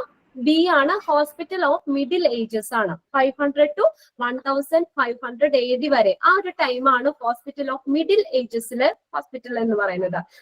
അപ്പൊ അതിനകത്ത് വരുന്നത് ഓക്കെ ഹോസ്പിറ്റൽ. അപ്പൊ മിഡിൽ ഏജ് ഏർലി ഇത് കഴിഞ്ഞു കേട്ടോ. ഇനി നെക്സ്റ്റ് നമ്മൾ മിഡിൽ ഏജ് ആയപ്പോഴത്തേക്ക് എന്ത് പറ്റി? ഈ ഹോസ്പിറ്റലിന്റെ കൺസ്ട്രക്ഷൻ ഒക്കെ കൂടി. അപ്പൊ കുറച്ചുകൂടി ഹോസ്പിറ്റൽസ് ഒക്കെ ബിൽഡ് ചെയ്യാൻ തുടങ്ങി. Hospital construction increased in Europe during the Middle Age for the following reasons. അപ്പൊ മിഡിൽ ഏജ് ആയപ്പോഴത്തേക്കും എന്ത്? ഹോസ്പിറ്റൽ കൺസ്ട്രക്ഷൻ യൂറോപ്പില് കുറേ ഹോസ്പിറ്റൽസ് അവര് കൺസ്ട്രക്ട് ചെയ്യാൻ തുടങ്ങി. കൺസ്ട്രക്ഷൻ കൂടി. അപ്പൊ അതിന്റെ 2 റീസൺസ് ആണ് ഇവിടെ പറഞ്ഞേക്കുന്നത്. ഫസ്റ്റ് റീസൺ എന്ന് പറഞ്ഞാൽ പോപ്പ് ഇന്നസെന്റ് III in 1198 അദ്ദേഹം അഡ്വൈസ് ചെയ്യുക എന്ന് വെച്ചാൽ ഉപദേശിക്കുക. അദ്ദേഹം എന്ത് ചെയ്തു? ഉപദേശിച്ചു. അതുപോലെ ആൻഡ് പെർസ്യൂഡ് ചെയ്യുക എന്ന് വെച്ചാൽ പ്രോത്സാഹിപ്പിക്കുക. Wealthy Christian to build hospitals in every town. എല്ലാ ടൗണിലും ഈ ഹോസ്പിറ്റൽസ് ബിൽഡ് ചെയ്യാനായിട്ട് അദ്ദേഹം അഡ്വൈസ് ചെയ്യുകയും അതിന് വേണ്ട പ്രോത്സാഹനങ്ങൾ കൊടുക്കുകയും ചെയ്തു. ഈ പോപ്പ് ഇന്നസെന്റ് III എന്ന് പറഞ്ഞ ആള് അദ്ദേഹം ഫോർമർ ഹെഡ് ഓഫ് ദ അഡ്വൈസിന്റെ അർത്ഥം എന്താണ് മാഡം? എന്താണ് അഡ്വൈസ്ഡ്? അഡ്വൈസ് ചെയ്യുക എന്ന് വെച്ചാൽ ഉപദേശിക്കുക. ഉപദേശിക്കുക. പെർസ്യൂഡ് ചെയ്യുക എന്ന് വെച്ചാൽ പ്രോത്സാഹിപ്പിക്കുക. അതിനൊരു പ്രോത്സാഹനം കൊടുക്കണ്ടേ? വെറുതെ ഉപദേശിച്ചാൽ മാത്രം പോരല്ലോ. അപ്പൊ ആ ഹോസ്പിറ്റലിന്റെ കൺസ്ട്രക്ഷൻ കൂട്ടാൻ വേണ്ടിയിട്ട് പോപ്പ് ഇന്നസെന്റ് III അദ്ദേഹം അവിടുത്തെ ക്രിസ്ത്യൻസിനോട് കുറെ ഹോസ്പിറ്റൽസ് ഉണ്ടാക്കാനുള്ള ഉപദേശം കൊടുക്കുകയും അതിനോടൊപ്പം തന്നെ അതിനുവേണ്ട പ്രോത്സാഹനങ്ങൾ കൊടുക്കുകയും ചെയ്തു. നമ്മൾ എന്തെങ്കിലും ആരെങ്കിലും പറയുന്നത് ഫോഴ്സ് ചെയ്യുമ്പോൾ നമുക്ക് അത് ചെയ്യാനുള്ള ഇത് കൂടൂലേ? അല്ലെ? ഉപദേശിച്ച മാത്രം പോരല്ലോ, അതിനുവേണ്ട ഒരു പ്രോത്സാഹനം തരണ്ടേ? അപ്പൊ അങ്ങനെ പോപ്പ് ഇന്നസെന്റ് III അങ്ങനെ ചെയ്തപ്പോ അവിടെ ഹോസ്പിറ്റലില് യൂറോപ്പില് ഹോസ്പിറ്റൽ കൺസ്ട്രക്ഷൻ കൂടി. അപ്പൊ അതിനൊരു കാരണമാണ് കേട്ടോ പറയുന്നത്. ഒരു റീസൺ ആണ് പറഞ്ഞേക്കുന്നത്. പോപ്പ് ഇന്നസെന്റ് III എന്ന് പറഞ്ഞാൽ നമുക്കറിയാം former head of the Catholic ചർച്ചിന്റെ ഫോർമർ ഹെഡ് ആണ് പോപ്പ് ഇന്നസെന്റ് III. അതൊന്നും നിങ്ങൾക്ക് ജസ്റ്റ് ഞാൻ പറഞ്ഞെന്നുള്ളൂ കേട്ടോ. അപ്പൊ ഈ അദ്ദേഹം എന്ത് ചെയ്തു? ക്രിസ്ത്യൻസിനോട് അഡ്വൈസ് ചെയ്യുകയും പ്രോത്സാഹനം കൊടുക്കുകയും ചെയ്തു. പുതിയ എല്ലാ ടൗണിലും ഹോസ്പിറ്റൽസ് ഉണ്ടാക്കാൻ വേണ്ടിയുള്ള പ്രോത്സാഹനവും ഉപദേശവും കൊടുത്തു. അപ്പൊ ഹോസ്പിറ്റലിന്റെ കൺസ്ട്രക്ഷൻ കൂടി. ഇനി രണ്ടാമത്തെ റീസൺ പറയുന്ന നോക്കി, increased revenue were made available from the commerce with the crusaders. കേട്ടിട്ടുണ്ടാവേണ്ട ക്രൂസൈഡേഴ്സ് എന്ന് പറയുന്നത്? ക്രൂസൈഡേഴ്സ് ആരാ? കുരിശ് യുദ്ധക്കാർ എന്ന് പറയും മലയാളം. കുരിശ് യുദ്ധക്കാർ. അപ്പൊ ഈ കുരിശ് യുദ്ധക്കാരുമായിട്ടുള്ള വാണിജ്യത്തിലുണ്ടാകുന്ന അധിക വരുമാനം, വർദ്ധിച്ച വരുമാനം യൂറോപ്പിലെ ഈ ഹോസ്പിറ്റൽ കൺസ്ട്രക്ഷൻ ഇൻക്രീസ് ചെയ്യാനുള്ള മറ്റൊരു റീസൺ ആയിട്ട് പറയുന്നത്. അപ്പൊ നമുക്ക് റവന്യൂ കൂടി കഴിഞ്ഞു കഴിഞ്ഞാൽ നമുക്ക് അതിനനുസരിച്ച് ഹോസ്പിറ്റൽസ് ഉണ്ടാക്കാലോ. നമ്മുടെ കയ്യിൽ കുറേ കാശുണ്ട്, അപ്പൊ നമുക്ക് അതിനനുസരിച്ച് ഹോസ്പിറ്റൽസ് ഉണ്ടാക്കാം. അതാണ് രണ്ടാമത്തെ റീസൺ പറയുന്നത് കേട്ടോ. Increased revenue were made available from the commerce with the crusaders. ക്രൂസൈഡേഴ്സുമായിട്ട് കുരിശുകാരുമായിട്ടുള്ള വാണിജ്യത്തിലുള്ള അധിക വരുമാനം യൂറോപ്പില് ഹോസ്പിറ്റൽ കൺസ്ട്രക്ഷൻ ഇൻക്രീസ് ചെയ്യാനുള്ള മറ്റൊരു റീസൺ ആയിട്ടാണ് പറയുന്നത്. ഇനി നോക്കി, ഇൻ കോൺട്രാസ്റ്റ് അതേസമയം തന്നെ in Asia and Africa during the same period construction of effective and efficient hospital was pressed forward by the rule and the crusaders. അപ്പൊ നോക്കിയേ, അതേ സമയം തന്നെ ഈ ഹോസ്പിറ്റൽ കൺസ്ട്രക്ഷൻ കൂട്ടാൻ ഒരു നല്ല എഫിഷ്യന്റ് ആയിട്ടുള്ളത് അല്ലെങ്കിൽ എഫക്റ്റീവ് ആയിട്ടുള്ള ഹോസ്പിറ്റൽ കൺസ്ട്രക്ട് ചെയ്യാൻ വേണ്ടിയിട്ട് അവിടുത്തെ റൂളേഴ്സും ഭരണവും അതുപോലെ തന്നെ ക്രൂസൈഡേഴ്സും ഫോഴ്സ് ചെയ്തു. ഓക്കെ, എഫിഷ്യന്റ് ആയിട്ടുള്ള ഓക്കെ പറയാം. In contrast in Asia and Africa during the same period. അപ്പൊ ആ ഒരു സെയിം പീരീഡിൽ തന്നെ ഏഷ്യയിലും ആഫ്രിക്കയിലും എഫിഷ്യന്റ് ആയിട്ടുള്ള ഒരു ഹോസ്പിറ്റൽസ് സ്ഥാപിക്കാൻ വേണ്ടിയിട്ട് അന്നത്തെ അവിടെയുള്ള റൂളേഴ്സും അതുപോലെ തന്നെ ക്രൂസൈഡേഴ്സും ഫോഴ്സ് ചെയ്തു. ഫോഴ്സ് ചെയ്യുമ്പോ അതിനനുസരിച്ച് അത് ചെയ്യാലോ. നമ്മളെ ഒരു വീട്ടിൽ നിന്നൊക്കെ നേരത്തെ പഠിക്കാനൊക്കെ അമ്മ ഫോഴ്സ് ചെയ്യാറില്ലേ? അല്ലേ? അമ്മയൊക്കെ ഫോഴ്സ് ചെയ്യൂലേ? അപ്പൊ അതുപോലെ ക്രൂസൈഡേഴ്സും റൂളേഴ്സും ഒക്കെ ഒരു എഫക്റ്റീവ് ആയിട്ടുള്ള ഒരു എഫിഷ്യന്റ് ആയിട്ടുള്ള ഹോസ്പിറ്റൽസ് കൺസ്ട്രക്ട് ചെയ്യാനായിട്ട് ഫോഴ്സ് ചെയ്തു, അതേ സെയിം പീരീഡിൽ തന്നെ. ഇനി നെക്സ്റ്റ് ആണ് റീനൈൻസസ് ഏജ് എന്ന് പറയുന്നത്. റീനൈൻസസ് എന്താ? റീനൈൻസസ് നവോത്ഥാന കാലഘട്ടം. ഓക്കെ, 1500 to 1700 AD വരെയാണ് റീനൈൻസസ് ഏജ് എന്ന് പറയുന്നത്, നവോത്ഥാന കാലഘട്ടം. ഇത് നോക്കിയേ, the renaissance period lasted from the 14th to 16th century. നീണ്ടു നിൽക്കുന്ന 14 മുതൽ 16th century വരെ നീണ്ടു നിൽക്കുന്നതാണ് ഈ നവോത്ഥാന കാലഘട്ടം എന്ന് പറയുന്നത്. 14th to 16th century, 14ാം നൂറ്റാണ്ട് മുതൽ 14th മുതൽ 16th century വരെ നീണ്ടു നിൽക്കുന്നതാണ് നവോത്ഥാന കാലഘട്ടം. Towards the end of the 15th century, അപ്പൊ ആ 15th centuryയുടെ അവസാനം ആയപ്പോഴത്തേക്കും many cities and towns supported some kind of institutional health care. നോക്കിയേ, അപ്പോ ഈ 15th centuryയുടെ അവസാനം ആയപ്പോഴേക്കും ഒരു ഇൻസ്റ്റിറ്റ്യൂഷണൽ ഹെൽത്ത് കെയർ സ്ഥാപിക്കാനായിട്ട് എന്താണ് ധാരാളം സിറ്റീസും ടൗണും ഒക്കെ സപ്പോർട്ട് ചെയ്തു. At the end of the 15th century, many cities and towns supported some kind of institutional health care.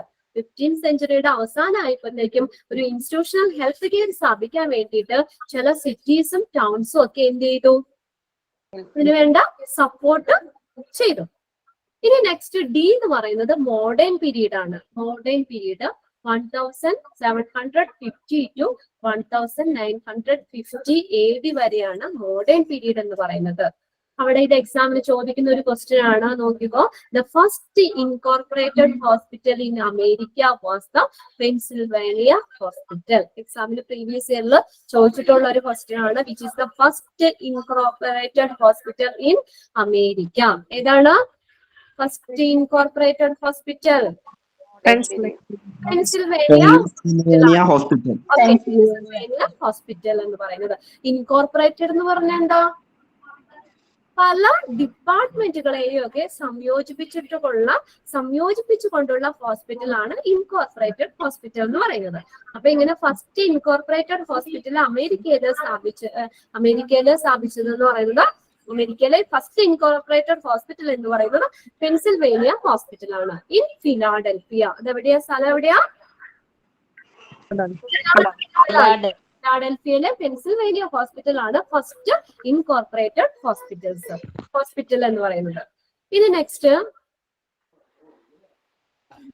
Okay, massive government involvement in healthcare began in 1926 with the return of war heroes from the World War First. First World War-ലെ heroes. ഇത് clear ആവുന്നില്ലേ? ഇത് ഞാനിവിടെ share ചെയ്തേക്കുന്നത് ഇടയ്ക്ക് പോകുന്നുണ്ട് അല്ലേ? എന്റെ പ്രിന്റ് ഔട്ട് ഉണ്ട് മാഡം. പ്രിന്റ് ഔട്ട് ഉണ്ട്.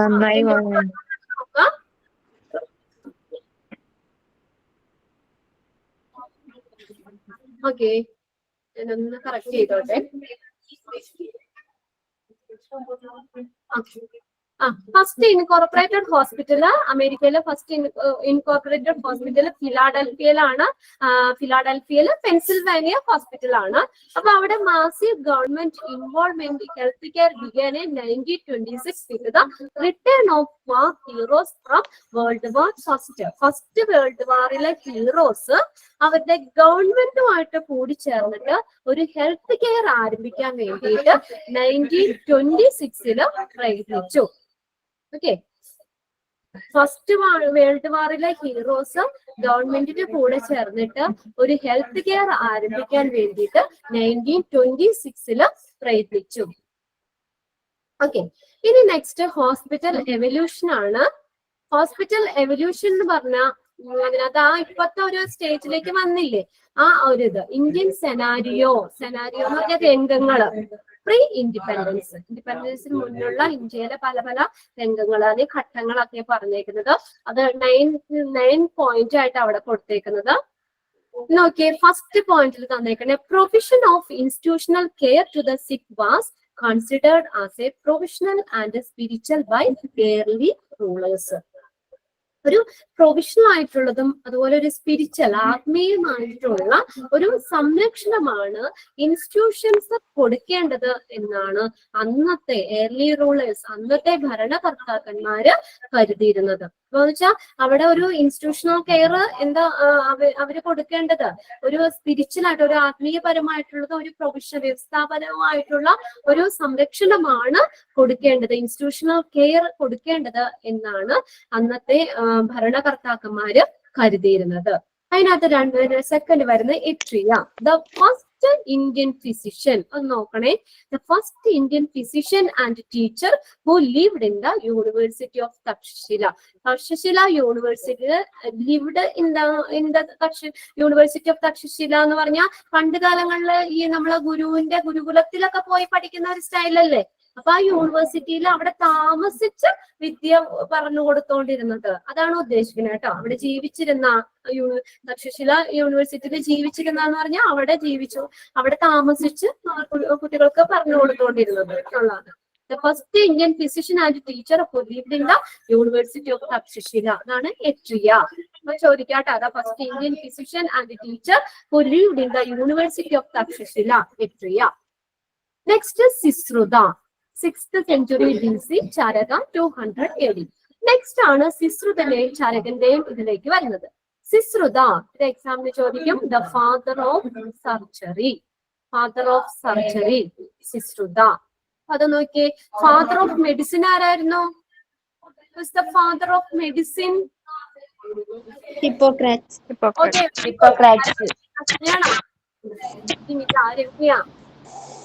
ഹിപ്പോക്രാറ്റസ് ആണ് ഫാദർ ഓഫ് മെഡിസിൻ എന്ന് പറയുന്നത്. ഓക്കെ, അപ്പൊ ഇവിടെ നോക്കിയേ, ഫാദർ ഓഫ് സർജറി, സർജറിയുടെ ഫാദർ എന്നറിയപ്പെടുന്ന സിസ്രുതയാണ്. ഓർത്തിരിക്കാൻ എളുപ്പമല്ലേ? Surgery first letter S, Sushruta first letter S.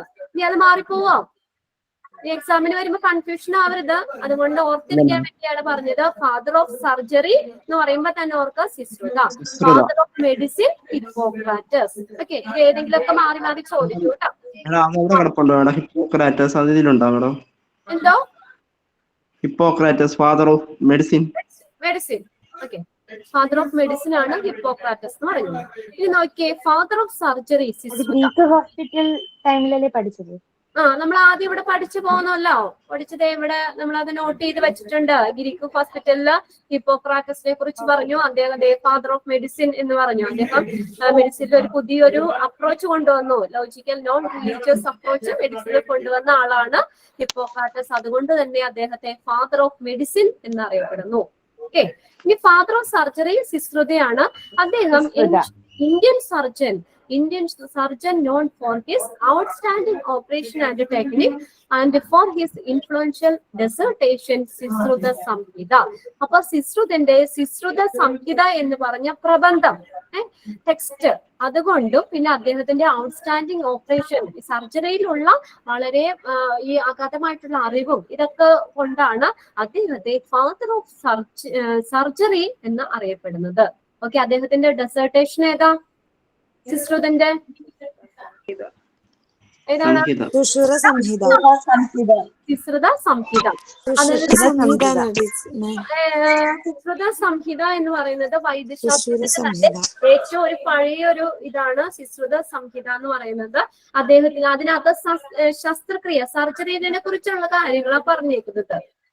അപ്പൊ അതിനകത്ത് ഏകദേശം 300ഓളം ശസ്ത്രക്രിയകളെ കുറിച്ചും ശസ്ത്രക്രിയാ രീതികളെ കുറിച്ചും പലതരത്തിലുള്ള ശസ്ത്രക്രിയാ രീതികളെ കുറിച്ചും അതുപോലെ 120ഓളം ശസ്ത്രക്രിയ ഉപകരണങ്ങൾ, ഇൻസ്ട്രുമെന്റ്സിനെ കുറിച്ചും ഒക്കെ പറഞ്ഞിട്ടുള്ള ഒരു വലിയൊരു വിശാലമായ ഒരു ടെക്സ്റ്റ് ആണ് സിസ്രുത സംഹിത എന്ന് പറയുന്നത്. അപ്പൊ മെയിൻ ആയിട്ട് ഫോക്കസ് ചെയ്തത് സർജറി ആയിട്ട് ബന്ധപ്പെട്ട കാര്യങ്ങളാണ്. ഉണ്ടോ? The main origin of knowledge about surgery in ancient India. Ancient ഇന്ത്യയിലെ സർജറിയെ കുറിച്ചുള്ള ഒരു നോളജ് തരുന്ന, നമുക്ക് അറിവ് തരുന്ന ഒരു ടെക്സ്റ്റ് ആണ് സിസ്രുത സംഹിത. അപ്പൊ അങ്ങനെയുള്ള ആ ടെക്സ്റ്റ് എഴുതിയത് കൊണ്ടും ആണ് അദ്ദേഹത്തെ ഫാദർ ഓഫ് സർജറി എന്നറിയപ്പെടുന്നത്. അത് ഒരു വലിയൊരു ടെക്സ്റ്റ് ആണ്. അതിന് പറഞ്ഞല്ലോ 300ഓളം ശസ്ത്രക്രിയ രീതികളെ കുറിച്ചും 120ഓളം ശസ്ത്രക്രിയ ഉപകരണങ്ങളെ കുറിച്ചും ഒക്കെ അതിനകത്ത് വളരെ ഡീറ്റെയിൽ ആയിട്ട് പറഞ്ഞിട്ടുണ്ട്. ഓക്കെ, അപ്പൊ അത് സർജറിനെ കുറിച്ചുള്ള ഏൻഷ്യന്റ് ഇന്ത്യയിൽ ഉള്ള സർജറിനെ കുറിച്ചുള്ള ഒരു നോളജ് തരുന്ന ഒരു ടെക്സ്റ്റ് ആണ് സിശ്രുത സംഹിത എന്ന് പറയുന്നത്. അത് എഴുതിയതാരാ? സിശ്രുത സംഹിത. ഓക്കെ, അദ്ദേഹത്തെ എന്താ സിശ്രുത എന്താ അറിയപ്പെടുന്നത്? Father of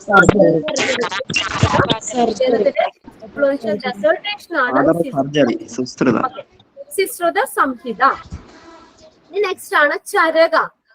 Charaka was one of the main contribution to Ayurveda. ആയുർവേദത്തിന് ഒരു ഭയങ്കര ഒരു മഹത്തായ ഒരു സംഭാവന നൽകിയിട്ടുള്ള ആളാണ് ചരക എന്ന് പറയുന്നത്. Charaka one of the main contribution to Ayurveda.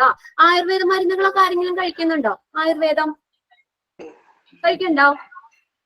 ഇല്ല മാഡം. ഇല്ല. ആയുർവേദ എന്ന് പറഞ്ഞാൽ system of medicine and life style develop in ancient India. അതാണ് ആയുർവേദം എന്ന് പറയുന്നത്.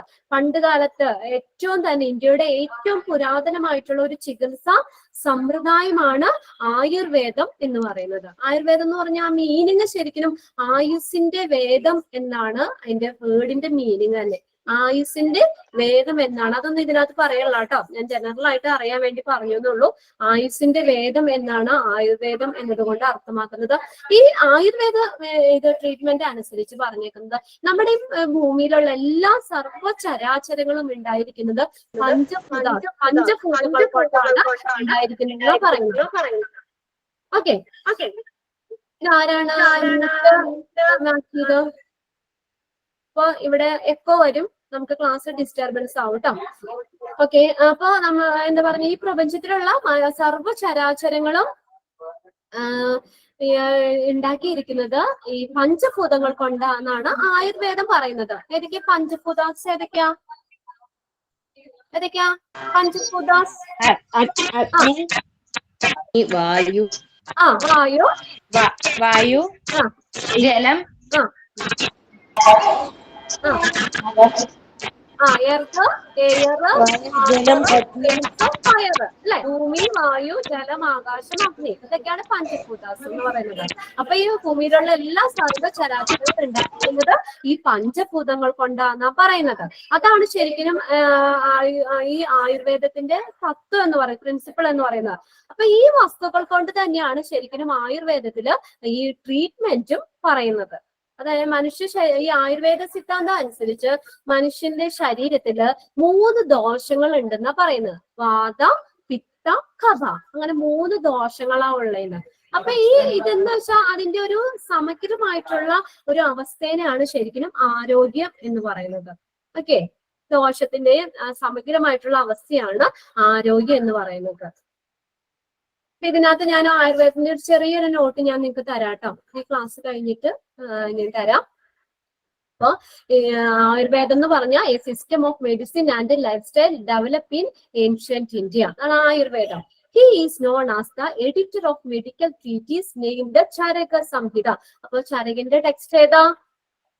ചരക സംഹിത. സിശ്രുതനെ എഴുതിയ ടെക്സ്റ്റ് ഏതായിരുന്നു? സിശ്രുത സംഹിത. ഓക്കെ, ചരകന്റെ ടെക്സ്റ്റ് ആണ്. One of the basic text of classical Indian medicine and Ayurveda. Charaka Samhita എന്ന് പറഞ്ഞാൽ ഒരു ക്ലാസിക്കൽ ഇന്ത്യൻ മെഡിസിനെ കുറിച്ചും ആയുർവേദത്തെ കുറിച്ചൊക്കെ പറയുന്ന ഒരു ടെക്സ്റ്റ് ആണ് ചരക സംഹിത എന്ന് പറയുന്നത്. ഓക്കെ, ചരക സംഹിത. ഇനി നെക്സ്റ്റ് പറയുന്നത്, അപ്പൊ ചരകയുടെ അത് കഴിഞ്ഞു.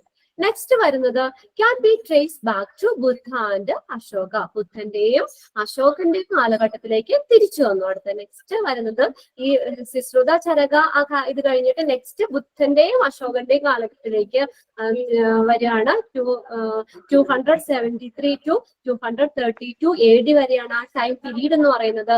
Can be trace back to Buddha and Ashoka. ഇനി 7th പോയിന്റ് പറഞ്ഞേക്കുന്നത് during Ashok reign principle of hygiene were followed and C section were performed. അശോകന്റെ കാലഘട്ടത്തിലാണ് പ്രിൻസിപ്പിൾ ഓഫ് ഹൈജീൻ. ഇപ്പൊ നമ്മൾ പറഞ്ഞില്ലേ ഹൈജീൻ പ്രിൻസിപ്പിള്, നമ്മുടെ ഒരു ഹെൽത്ത്, നല്ലൊരു ഹെൽത്ത് മെയിൻറ്റെയിൻ ചെയ്യുക, നല്ലൊരു ഒരു എൻവയോൺമെന്റ് ക്രിയേറ്റ് ചെയ്തതിലൂടെ നമുക്ക് ഒരു ഹെൽത്ത് മെയിൻറ്റെയിൻ ചെയ്യുക എന്നുള്ളതാണ് ഈ ഹൈജീനിക് പ്രിൻസിപ്പിൾസിൽ വരുന്നത്. അപ്പൊ അത് പ്രിൻസിപ്പിൾ ഓഫ് ഹൈജീൻ. പിന്നെ അതുപോലെ സി സെക്ഷൻ എന്ന് പറഞ്ഞാൽ സിസേറിയൻ സെക്ഷൻ ആണ് സി സെക്ഷൻ എന്ന് പറയുന്നത്. സിസേറിയൻ സെക്ഷൻ, സി സെക്ഷൻ, അതിനെ ഷോർട്ട് ചെയ്തിട്ട് സി സെക്ഷൻ എന്ന് പറഞ്ഞേക്കുന്നത്. Caesarean section were performed. Okay, during Ashoka's reign the principle of hygiene were followed and C section were performed. അശോകന്റെ കാലഘട്ടത്തിലാണ് ഈ പ്രിൻസിപ്പിൾ ഓഫ് ഹൈജീനും സി സെക്ഷനും ഒക്കെ പെർഫോം ചെയ്തത്. Next 8th one, regional hospitals for the infirm and destitute were built by Buddha's. ബുദ്ധന്റെ കാലഘട്ടത്തിലാണ് ഒരു റീജിയണൽ ഹോസ്പിറ്റൽസ് ഇൻഫോം ആയിട്ടുള്ളവർക്കും ഡെസ്റ്റിറ്റ്യൂട്ട് ആയിട്ടുള്ളവർക്കും വേണ്ടി നിർമ്മിച്ചത്. ഇൻഫോം എന്ന് പറഞ്ഞാൽ എന്താ, നമ്മൾ ആദ്യം പറഞ്ഞല്ലോ ഇൻഫോം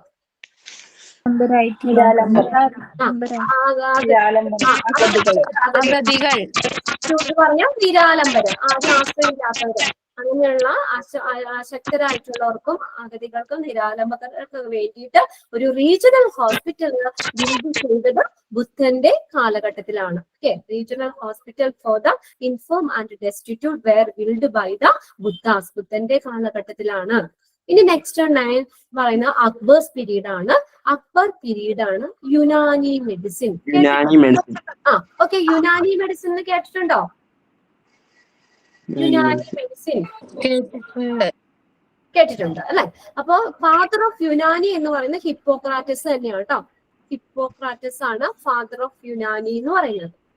ഹിപ്പോക്രാറ്റസ്. അപ്പൊ നമ്മൾ ഹിപ്പോക്രാറ്റസിന്റെ ആദ്യം പറഞ്ഞായിരുന്നല്ലോ, father of medicine, father of medicine, Hippocrates, father of surgery, father of അവിടെ ആലോചിക്കണേ എന്തിനാ പറയാലോ,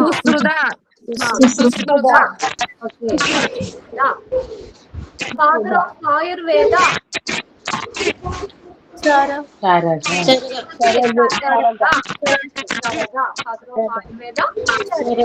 അപ്പൊ ഇന്നൊക്കെ അപ്പർ പീരീഡിലാണ് യുനാനി മെഡിസിൻ. യുനാനി മെഡിസിൻ എന്ന് പറഞ്ഞാൽ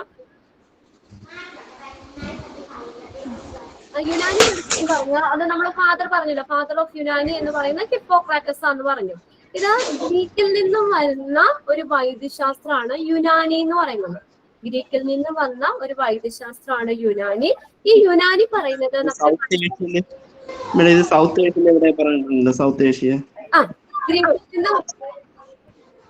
എനിക്ക് ക്ലിയർ ആവുന്നില്ല.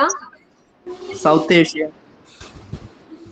ഇപ്പൊ ഞാനിപ്പോ പറയുന്നത് 9th Akbar period Unani medicine ആട്ടോ. ഒന്ന് ശ്രദ്ധിക്കാം, ഇതുകൂടെയും ഒന്ന് എനിക്ക് പറഞ്ഞ് അത്രയും കംപ്ലീറ്റ് ആക്കാന്ന് വിചാരിച്ച നോക്കിയേ.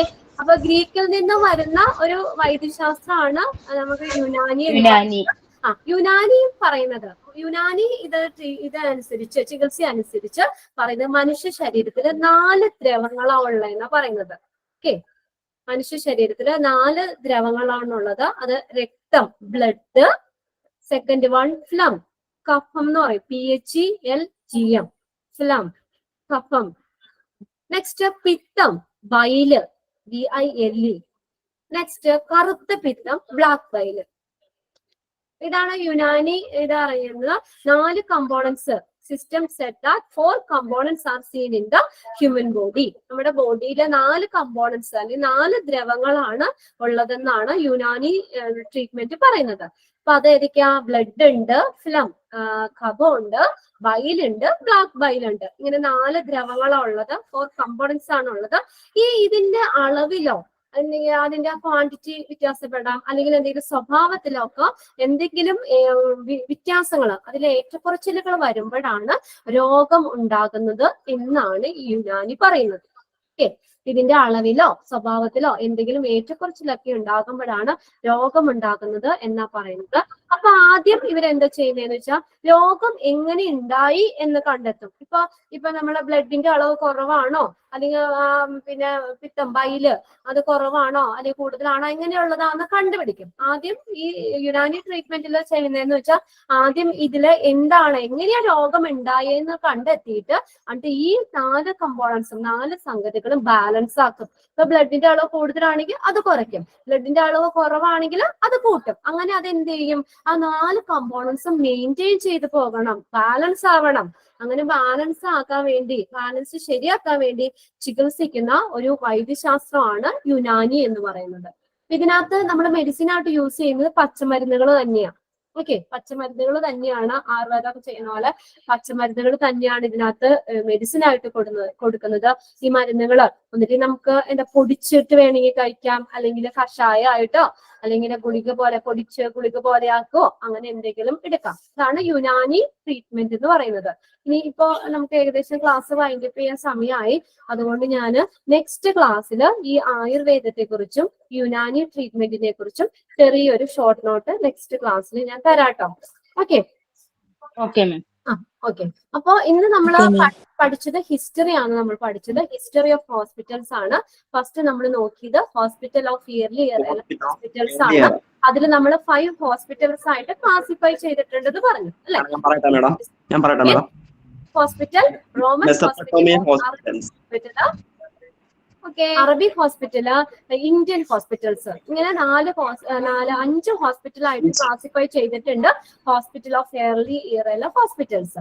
പിന്നെ അത് ഹോസ്പിറ്റൽ ഓഫ് മിഡിൽ ഏജസിൽ വരുമ്പോൾ നമ്മൾ പറഞ്ഞു ഹോസ്പിറ്റലിന്റെ കൺസ്ട്രക്ഷൻ എന്ത് ചെയ്തു, ഇൻക്രീസ് ചെയ്യുന്നു. അതിന് 2 കാരണങ്ങളാണ് അവിടെ പറഞ്ഞിരിക്കുന്നത്. പോപ്പ് ഇന്നസെന്റ് 3 എന്ത് ചെയ്തു, അവരെ ഫോഴ്സ് ചെയ്തു അല്ലെ. പിന്നെ രണ്ടാമത്തെ കാര്യം എന്ന് പറഞ്ഞാൽ ഈ ക്രൂസൈഡേഴ്സുമായിട്ടുള്ള വാണിജ്യത്തിലുണ്ടാകുന്ന അധിക വരുമാനം, കുറെ വരുമാനം വന്നപ്പോ അവർക്ക് ആ ഹോസ്പിറ്റൽ കൺസ്ട്രക്ഷൻ കൂട്ടാനായിട്ടുള്ള ഒരു ഫോഴ്സ് ഇതായി. അപ്പൊ അങ്ങനെ ആ 2 റീസൺ കൊണ്ടാണ് നമ്മൾ മിഡിൽ ഏജ് ആയപ്പോഴത്തേക്കും ഹോസ്പിറ്റലിന്റെ കൺസ്ട്രക്ഷൻ യൂറോപ്പിൽ ഇൻക്രീസ് ചെയ്തു എന്ന് പറയുന്നത്. പിന്നെ അടുത്ത റിനൈൻസസ് ഏജ് ആ പറയുന്നത് 14th to 16th സെഞ്ചുറി വരെയാണ്. പിന്നെ അടുത്താണ് മോഡേൺ പീരീഡ്. നമ്മൾ പറഞ്ഞല്ലോ ഏത് ഹോസ്പിറ്റലാ, പെൻസിൽവാനിയ ഹോസ്പിറ്റൽ. ഹോസ്പിറ്റൽ എന്ന് പറയുന്നത് ഏതാ, പെൻസിൽവാനിയ ഹോസ്പിറ്റൽ. അതെവിടെയാ, പ്ലേസ് എവിടെയാ, പ്ലേസ് ഫിലാഡൽഫിയയിലാണ്. പിന്നെ നമ്മള് ഹോസ്പിറ്റൽ എവല്യൂഷനാ പറഞ്ഞത്. അതില് നമ്മള് എട്രിയനെ പറഞ്ഞു, സിശ്രുത പറഞ്ഞു, ചരക പറഞ്ഞു, പിന്നെ ബുദ്ധ അശോക കാലഘട്ടത്തിലേക്ക് വന്ന കാര്യം പറഞ്ഞു. അശോക കാലഘട്ടത്തില് പ്രിൻസിപ്പിൾ ഓഫ് ഹൈജീനും സി സെക്ഷൻ പെർഫോം ചെയ്തു. പിന്നെ അടുത്ത് ബുദ്ധന്റെ കാലഘട്ടത്തിലാണ് ഇൻഫോം ആയിട്ടുള്ളവർക്ക് വേണ്ടി അക്ബർ പീരീഡ് മെഡിസിൻ. അപ്പൊ in which period the Unani medicine existed? ഏത് പീരീഡിലാ? Which period? അക്ബർസ് പീരീഡ്.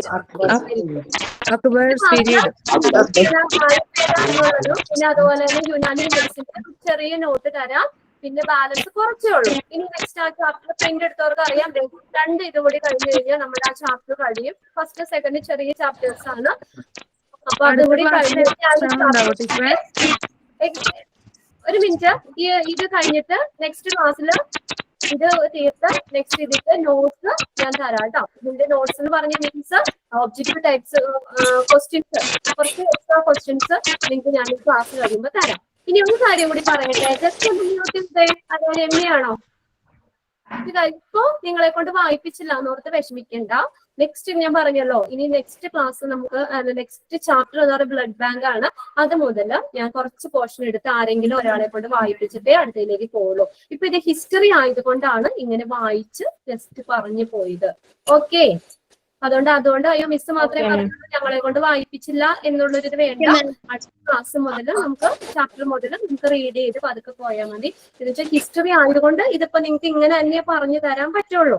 അത് വായിച്ച് നമ്മളൊന്ന് മീനിങ് ഒന്ന് മനസ്സിലാക്കി വെച്ചാൽ മതി. ഓക്കെ, അത്രേ ഉള്ളൂ. അതായത് ക്ലാസ് റൂം ആപ്പിലാണോ നിങ്ങൾക്ക് തരും ഇന്നത്തെ ക്ലാസ്. നിങ്ങൾക്ക് ഇത് ക്ലാസ് നോട്ട്സ് ഇതൊക്കെ PDF ആയിട്ട് നിങ്ങൾ ഗൂഗിൾ ക്ലാസ് റൂം ആപ്പിലാണോ അതേ ഗ്രൂപ്പിലാണോ അയക്കുന്നത്? ക്ലാസ് റൂമിലേക്ക് ഇടുന്നത് കേട്ടോ. ക്ലാസ് റൂമിലേക്ക് ഇത് തരും. പിന്നെ ഇന്ന് മുതൽ എന്ന് പറഞ്ഞു കഴിഞ്ഞാൽ ഓരോ ചാപ്റ്റർ ഇപ്പൊ ആദ്യം നമ്മൾ പറഞ്ഞത് എന്താ ഇന്ന് എടുക്കുന്നതിന്റെ 5 ക്വസ്റ്റ്യൻസ് അങ്ങനെ ഓരോ ദിവസം എന്നാണ് പറഞ്ഞത്. ഇപ്പൊ വെച്ചാൽ നിങ്ങൾക്ക് ഓരോ ചാപ്റ്റർ കഴിയുമ്പോഴും അതിന്റെ ക്വസ്റ്റ്യൻസ് കിട്ടും. ഇന്ന് ഞാനിപ്പോ 5 ക്വസ്റ്റ്യൻസ് ഇവിടെ ഓൾറെഡി കൊടുത്തിട്ടുണ്ട്. അപ്പൊ അടുത്ത ക്ലാസ് കൂടി കഴിയുമ്പോൾ രണ്ടും ഒരുമിച്ച് 10 ക്വസ്റ്റ്യൻസ് ആയിരിക്കും കേട്ടോ മോക്ക് ടെസ്റ്റിൽ നിങ്ങൾക്ക് കിട്ടുന്നത്. ഓക്കെ, അത് ക്ലിയർ ആയല്ലോ. ഇനി എല്ലാ ചാപ്റ്ററും കഴിയുമ്പോൾ നമുക്ക് എക്സ്ട്രാ ക്വസ്റ്റ്യൻസ് ഞാൻ തരും. അതിനുശേഷം അടുത്ത ചാപ്റ്ററിലേക്ക് പോകുള്ളൂ. അപ്പൊ അതുകൊണ്ട് പേടിക്കണ്ട, നമ്മൾ ഒരുവിധം എല്ലാ ക്വസ്റ്റ്യൻസും തന്നെ എഴുതിയിട്ട് അടുത്ത ചാപ്റ്ററിലേക്ക് പോകുള്ളൂ. അപ്പൊ നെക്സ്റ്റ് ക്ലാസ്സിൽ നിങ്ങൾ ഇത്രയൊന്ന് വായിച്ചിട്ട് ക്ലാസ്സിലേക്ക് കയറുക. ഇത് ഹിസ്റ്ററി ആയതുകൊണ്ട് നമുക്ക് ഇങ്ങനെ പറഞ്ഞ് അതിന്റെ മീനിങ് ഒന്ന് മനസ്സിലാക്കി വെക്കാനേ പറ്റത്തുള്ളൂ. ഓക്കെ, നെക്സ്റ്റ് ചാപ്റ്റർ മുതലാണ് നമുക്ക് എന്താ പറയാ നമ്മൾ ആ ഞാൻ എന്റെ ക്ലാസ് വൈൻഡപ്പ് ചെയ്തോട്ടെ. Okay, thank you. സൂപ്പർ ആയിരുന്നു. Thank you. Thank you, ma'am. Thank you, ma'am. Okay, thank you. Thank you, sir. Next class, നമുക്ക് balance കൊടുക്കാം. ബാക്കിയുള്ള questions ഒക്കെ എഴുതാം ട്ടോ.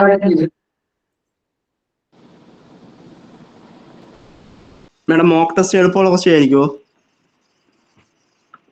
ടെസ്റ്റിനൊക്കെ നല്ല എളുപ്പമുള്ളത് തന്നെ. ഇപ്പൊ നമ്മൾ പറഞ്ഞ ക്വസ്റ്റ്യൻസ് ഒക്കെ തന്നെ വരുള്ളൂ. നിങ്ങൾ നോക്ക് ആ ക്ലാസ്. നിങ്ങൾ ഫസ്റ്റ് നിങ്ങൾക്ക് ഒരു ടെൻഷൻ ആദ്യത്തെ ഇതായതുകൊണ്ടാണ്. ഇപ്പൊ ഈ ക്ലാസ്സിൽ കയറിയവർക്കൊക്കെ ഷുവർ ആയിട്ട് ആ ക്വസ്റ്റ്യൻസ് 5 ക്വസ്റ്റ്യനും അറ്റൻഡ് ചെയ്യാൻ പറ്റുമെന്ന് എനിക്ക് ഉറപ്പുണ്ട്. ഓക്കെ, സിമ്പിൾ ആണ്. നമ്മൾ ക്ലാസ്സിൽ കയറി ആ ക്ലാസ് അറ്റൻഡ് ചെയ്ത ഒരു പ്രശ്നമില്ല. നിങ്ങൾ നോക്കിക്കോ. അപ്പൊ നിങ്ങൾക്ക് അറിയാലോ, ഞാൻ പറയണേക്കാൾ നല്ലത് നിങ്ങൾ ഒന്നൊന്ന് ചെയ്ത് നോക്കുക. അപ്പൊ നിങ്ങൾക്ക് അത് കിട്ടാൻ പറ്റുന്നുണ്ടോ?